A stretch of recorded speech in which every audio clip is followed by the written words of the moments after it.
I am Daniel Lucas, and welcome to Book 101 Review. Book 101 is all about the books that I read for the last 4 years. And today, I have my feature author of the month of October. He is, well, pretty considered as one of the best author, award-winning author, Miss Jennifer Browsack. Welcome back, Miss Jennifer, and as usual, can you please introduce yourself more? My name is Jennifer Brozak. I am a full time author, editor, and media tie in writer. I have been doing this full time for over 17 years now. Uh, I've been nominated as a writer for the Bram Stoker Award a couple of times, and I have won the Scribe Award a couple of times. As an editor, I've been nominated for the Hugo, the Bram Stoker, and the British Fantasy Award. Uh, I have two cats, 1,500 books, and a husband. Congratulations, Miss Jennifer, for sharing your talents to the world. I hope more books to come and more awards to come. So, how does it feel that you are belong to those award-winning author? What's the benefits? It is, by and large, being an author is a solitary experience. So when your peers and your readers tell you you have done well, it it really makes the job worth it. I mean, I have stories to tell and I would tell them anyway. But to have to be nominated even for any of these awards is a great honor. But I will admit it's nicer to win. Yes, and today, which one of your books we're gonna talk about? We're going to be talking about The Last Days of Sultan Academy. I actually have brought both versions Yes, out. yes. This was the first version that came out, and this is the one that's currently out. Uh, So why it, there's two version of it? because the first company that put it out, whose name I cannot, I think it's Ragnarok. They sold, yeah, Ragnarok sold the company got sold to somebody else, and they gave all the authors their rights back.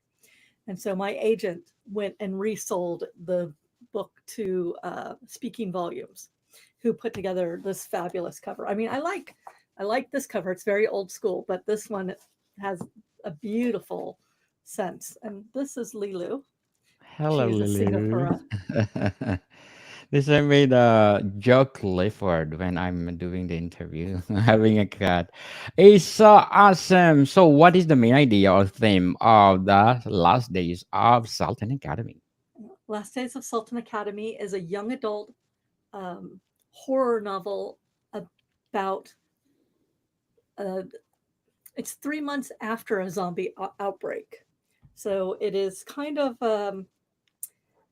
Lord of the Flies meets Night of the Living Dead in an isolated boarding school. So Yes. I don't like zombies. I've never liked zombies, but I like the situations they put the characters in. In this case, it is a an isolated boarding school. There, the outbreak happened over one of the breaks, so there was a limited number of students.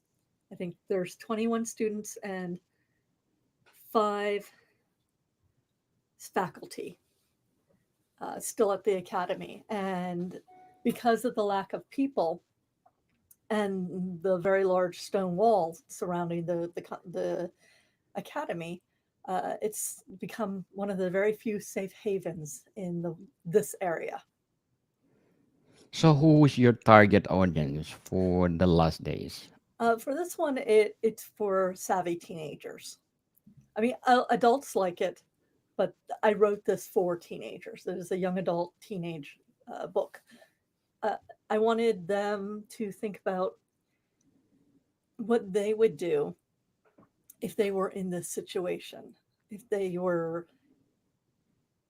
at their boarding school for whatever reason. They didn't go home, and an apocalypse happened, and they could never go home again. So, who are the main characters and what their motivations? So this is an ensemble piece. Every one of the 21 students and uh, 5 adults does get a spotlight moment, but the main protagonists are actually, they're all protagonists. It's more about the antagonists. Um, the main antagonist is a boy named Jeffrey. He was an Eagle Scout, and he has some very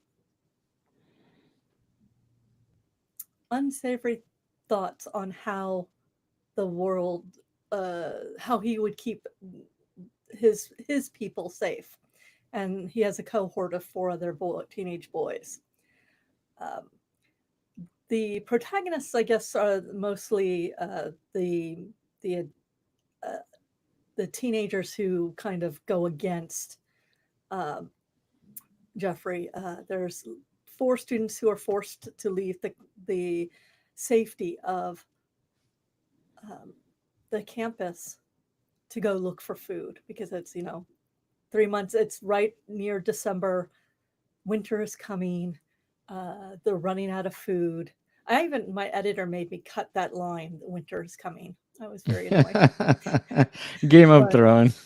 yeah, but so Lee, Joe, Melissa, and Heather are the protagonists, and the antagonists are Rob and Jeffrey, Steve, and I can't remember the other one. So, how did you plan the structure of the last days? Well, The Last Days is a more traditionally written story where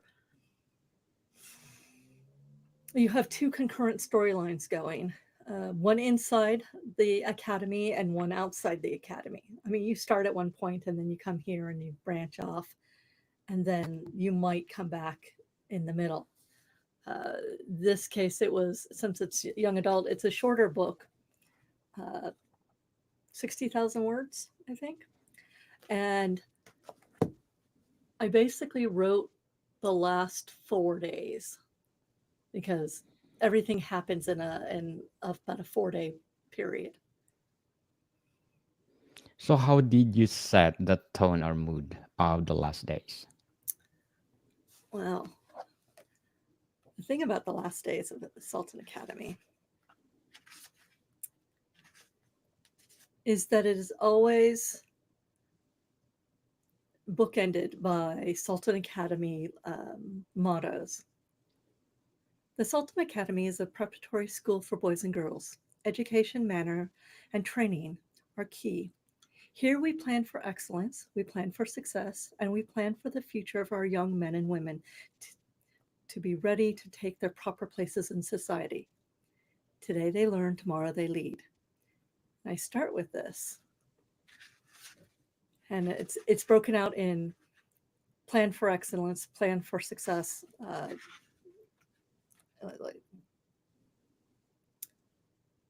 and then plan for the future.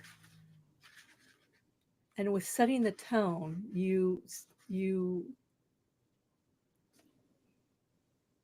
this, because it's 3 months after the outbreak, I start with a crisis.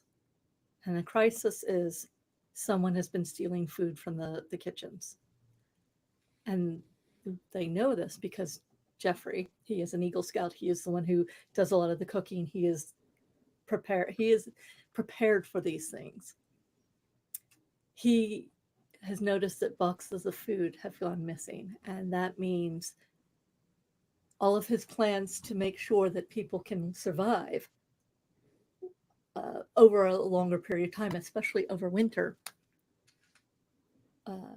won't happen because people are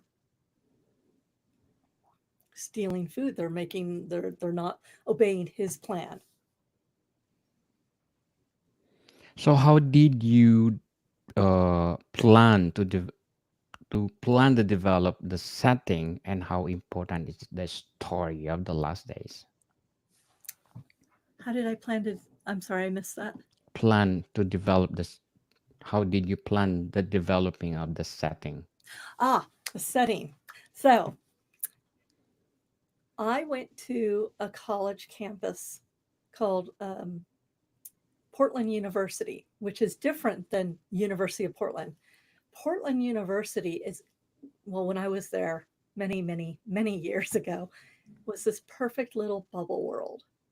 It wasn't walled or anything. It's in the middle of in Portland, Oregon, but it had 1,800 students total. Like I went to a high school that had more students than that. So I took the idea of how Portland University was set up, and I basically arranged my campus around that. But then I set it in the middle of what I called the Tri Cities area, because I've lived multiple places all over the United States, and there always seems to be a Tri Valley or a Tri Cities area. So it was set in the Tri Cities area, but in between each one. So there was distance between each city and the school. And I described driving through it, driving up to it, and going through the gates. And it's a long path. And those drives I used to take in California when I lived there. So I remember what it was like to drive from Fremont to Walnut Creek or some other place an hour away. And that's how I envisioned it. Also in Washington state, there's an area that's Kennewick, Pasco, and Richland in the eastern part of Washington that also has this Tri Cities feel. So I took amalgamations of places I've lived and places that I've been, like the campus, the private university that I went to. I stole buildings wholesale and stuck them into a new arrangement to suit what I needed for my story. So that was a lot of fun. I was able to bring parts of my own history into it. Uh, and then I expanded the area. I thought about, okay, if this is a private boarding school, it's a bunch of rich kids and they have land, so let's expand the land and then let's protect it with large, when I lived in Belgium, I had a house, the backyard had an 8-foot stone wall. So I'm like, okay, we need stone walls around the edges. And so I placed it in basically anywhere. I've had people from all over the United States email me to tell me, I know where this is. And they're in all these different states. And I'm like, yes, you're right. Because Brilliant, brilliant, Miss Jennifer. And what is the climax of the last days? well, there's two. Um, the the a story is only interesting when you are pulled away from it at a crucial moment to go look on something else. It's kind of like I'm back at the farm or out in the field, right when you're like, no, I wanted to know what was about to happen here. So it's a zombie novel, and one of the things about the on the back cover copy, it says a supply run must be made, and not everyone, so no one will starve before the winter's end. And then there's the matter of the headmaster's son and his undead dog. So the undead dog is basically Chekhov's gun. There is a zombie inside the walls. Yes, I roaming cannot. around. Yes. No, he's trapped. He was very much trapped for a long time. So, Miss Jennifer, can you read one of your favorite chapter of Oh, the last days of Sultan Academy? okay.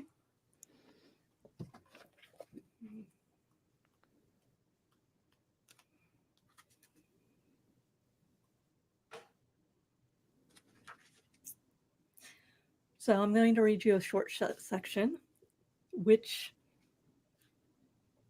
basically comes to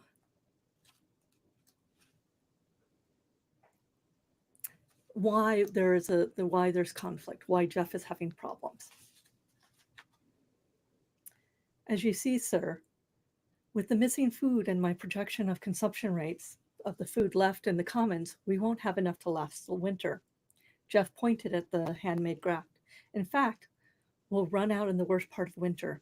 We've got to do another supply run now and put a lock on the door. Robert Swenson rubbed his face and looked at the earnest teenager. One of the youngest Eagle Scouts in the Tri-Cities area, Jeff was a miracle of preparation. Swenson simultaneously cursed and thanked Providence that the kid was one of the students that had remained behind for the quarter break. He rarely saw the boy unless it was at meals or there was bad news. Any ideas on who's stealing the food? Jeff shook his head. No, I'll have to start sleeping in there to know that, or be in charge of all the keys to the commons. Robert shook his head. Trusted or not, he could not allow a teenager to be the sole gatekeeper of the food. He looked at the list of stolen food again, flats of canned good and water, cases of cracker and cereal and cookies, all non-perishable food that could last a long time for one person. I suppose you have a list of what you believe we need to survive the winter? Yes, sir. Jeff couldn't keep the smile off his face. This was exactly what he wanted. The principle to depend on him, to see things his way, to understand the danger of an unplanned tomorrow. So, Bravo, bravo, Miss Jennifer. Thank you for sharing your talents to the world, as I said. So, how will the last days of Sultan Academy ending resolve the conflict? not all stories have happy endings.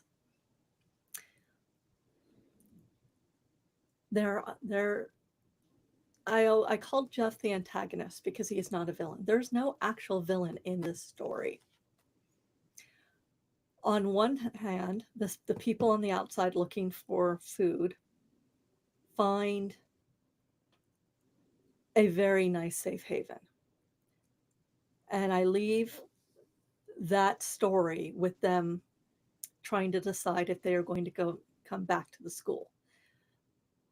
Because once they had left the school, Jeff radioed them and said they can't return unless they come with everything on the list. And that was the point they realized that Jeff had betrayed them. Jeff,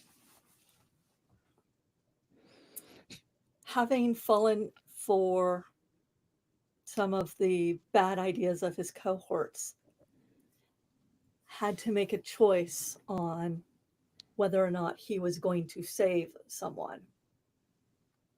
And he chose poorly. So he has to deal with the consequences of that. The end of the story is a dark one, but it comes with some hope. And that's all I really want to tell you guys, because you should read it for yourself. Yes. No spoiler. So, how did you plan to create tension and maintain pacing throughout the last days? So originally, this story was supposed to be written for a role-playing game called Outbreak Undead. And for various reasons, that didn't happen. Now, when I'm writing for role-playing games, I break a lot of rules. And one of the rules is you never write about people you know.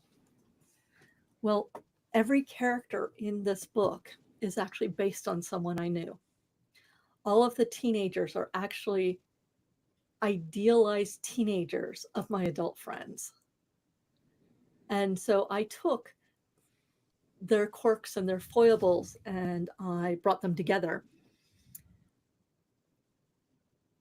On a lot of, we all role play together. So I know how they work and I know how dramatic we can all get. So I built tension through the theft of food, the fact that a couple of the adults were taking advantage of the situation and um, attempting to force their affections on the student body. I built tension in the fact that there was this zombie dog and it belonged to the headmaster's son who was at the school and the headmaster was at the school. There was a clash for power between Jeff and the headmaster. There's a clash of power between two of the teachers, one who was protecting the female students and the one who wanted to take advantage of them. And then there is the janitor who his job was to watch and to protect everybody, even from themselves. Um, he was one of my favorite characters. The tension is when nobody talks to each other or they only talk to certain people and they believe they are the right one. They are right. Only their way is the right way. And when those desires conflict with each other, you end up in violence. And people making extreme mistakes in the face of ignorance or anger. So, what techniques did you use to make your characters feel real and relatable? Well, basing characters on people you know, you can pick out specific verbal tics or things they like to do or um, mistakes they often make. Sometimes it could be a tic as simple as they stutter or they are afraid. People are afraid all the time. They just don't like to admit it. So when they see a character who is afraid but steps up, it's relatable. If they see a character who knows how to react in a crisis, they admire that person. I worked very hard to make it that everybody had a spotlight moment. So every reader can find someone in the book that they can relate to and understand why they did what they did, whether it was for the right reason or the wrong reason. And then I built the tension around and the some of the conflicts around small mistakes, not big ones, just opening a door when you did not realize there was a zombie behind it, or say locking a door and chaining it shut, not realizing there were humans behind it trying to get out. So every person has a relationship with every other person in the book. And you can see that, and it's good and it's bad. It's friendship, it's unrequited love, it's familial love, it's all the things that make us human. And that's the thing I like about zombie stories. Zombies are not human anymore. There's no sense of you, and all this the survivors are left with who they are at the core moments, and in even at the worst of times, how they react or act. And I tried to do that to I brought in different aspects of people that I knew and different aspects of the characters as they came in as it happened. Incredible grief at the loss of someone, incredible joy at finding someone else alive. A pair of sisters at the school have a heartbreaking goodbye, but they got to say goodbye. And every one of these things, I want the readers to put themselves in those shoes. Maybe not with these same characters, but what would they do if their sister was behind that door? And you knew you couldn't open it again because when you did, that wouldn't be your sister anymore. Yes, people love zombies, people. So, what is your revision process for refining the first draft of The Last Days? Well, I'm what they call a putter inner. You know, most people, when you write, they need to take out. They add way too much stuff, and they have to edit as they go. I am a bare bones writer. I want to. I mean, I outline and then I write as fast as I can, each day until I hit my word count. And there's points where I will put in placeholders like description here. How does a car work there? If I don't know it immediately and it interrupts my flow, I leave a placeholder so that by the time I finish the book, one, I know what the whole story is about. Two, I can immediately go back to the top because I'm a top down person. I do not write out of order. I like to write in order. Uh, and I start again at the top, and then I start editing and realizing, oh, that there's an extra person here, or no, I didn't. I took this person out of that scene, or okay, oh, he had a fight in this other point and he broke his hand, so I have to add in details here and there. And then also there's if there's a specific theme I want to bring in about, such as my theme of winter is coming, things are getting colder. I want to put in the atmospheric details of frost on the windows and a chill air as somebody walks down the hallway, or noticing, hey, the water's not running anymore. Uh, every novel for me, I will go over at least 4 times before it hits any Revision. other eyes besides mine. Very well said. Miss Jennifer, very well said. So, how do you know, or how did you know that the last days of Sultan Academy is finished and ready for Mhm. publication? Well, no book is ever finished. Even now, if I were to put it out again, there's lines that I would want to put into it to make certain things clear, and they're little details that maybe only I would notice, or a very small subset. These days, I know a story's done because I have a deadline and I have to meet it. Yes. Um, mostly because I outline and I know where the beginning is, I know where the end is. Most of the time, sometimes the end gets moved to the 2/3 mark, and I have to figure out the last third. But the story's done when it's done. I encapsulate. I tell small stories in a bigger universe, and usually they're time based or they're location limited. Yes. So, what will be your aspirations? Because this book already is a nominee. Mhm.